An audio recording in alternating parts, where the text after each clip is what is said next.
Hi everyone, welcome back to my Scrappy Journey, working on a pool page today, and we're going to use the little fish from Create a Critter. And I've decided that I want my fish to be 4, 3, and 2 inches, but I want those 4 inches, 3 inches, and 2 inches in length. So I'm going to turn on my Fit to Length button, and I want a 4-inch fish, so I'm going to press my fish. This is the base of the fish. And then when I press OK, it will actually tell me what height that is. So I was actually going to do a fish that's 2.5 inches in height and 4 inches long. And we're going to cut.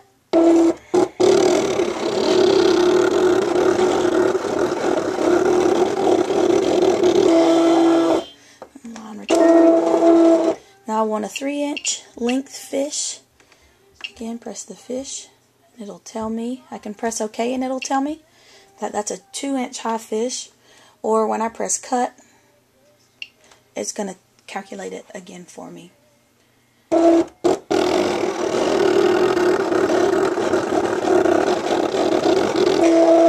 lastly, I want a 2-inch fish,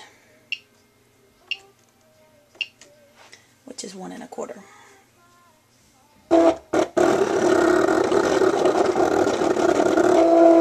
And there we have it. I'm going to go cut the rest of my layers using those measurements that the Cricut just told me, and then I'll meet you over at my scrapbook table. Alright, I've got all of my fish cut out and put together. Got one going the opposite direction. I just turned my paper around on this one. No need to do a flip. I could have done a flip, but I just turned my paper around as I was putting it together. Now what I've got here is one of my last pieces, elements here. I'm sure if you can see that, is I have created a title here. It says Under the Sea. I've added bubbles there to it. And what I'm going to do is I'm going to cut that out. I have used my Gypsy to weld together the letters and also add some bubbles to that. And so it should begin cutting any moment now.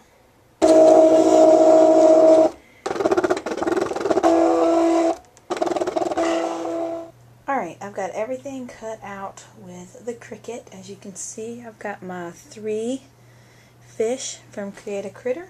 I've got my title, Under the Sea, which I use the Gypsy to weld my letters together. The letters are opposites attract, and then the bubbles come from Disney Princess Dream Come True. And as you can see, well, I don't know if you can see it, let me zoom in.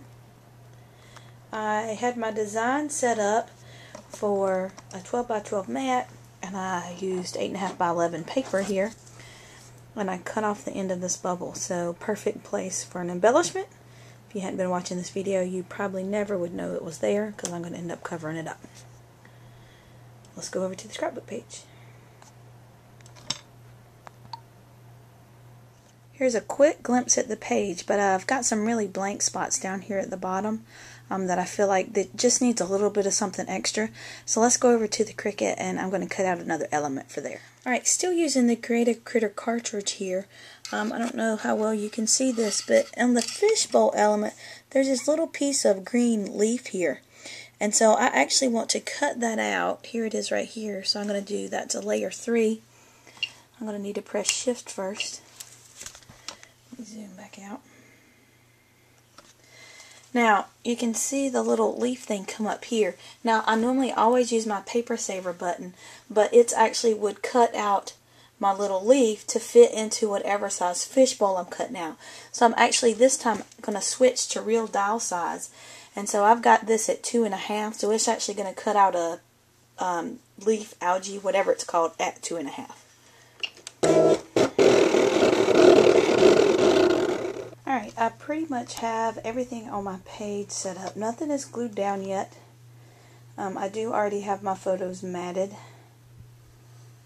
But other than that, nothing is glued down on my page. I like to kind of set things up, make sure everything's going to fit where I want it to, see if I need to hide anything or change anything. And let me start you. This is show you, excuse me, this is what I started with right here.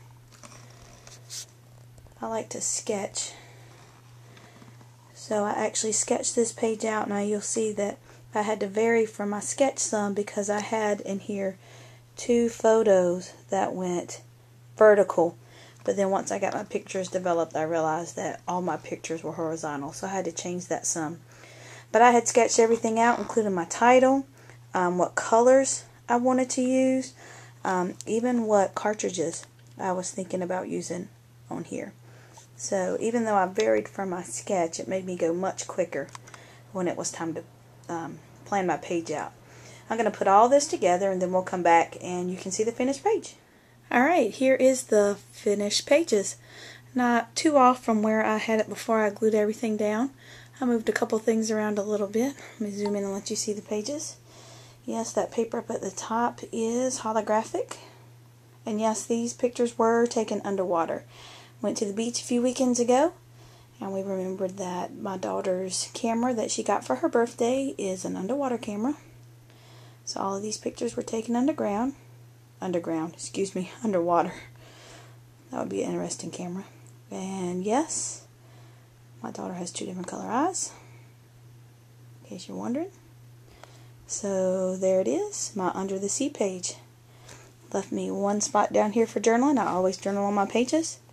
And there you have it. I also want to show you the other paper that's in the same line. All this paper is from TPC Studio, which I believe stands for the Paper Company Studio. This is the Undersea Adventures. This is the paper that I used on that page. It's called Bubbles.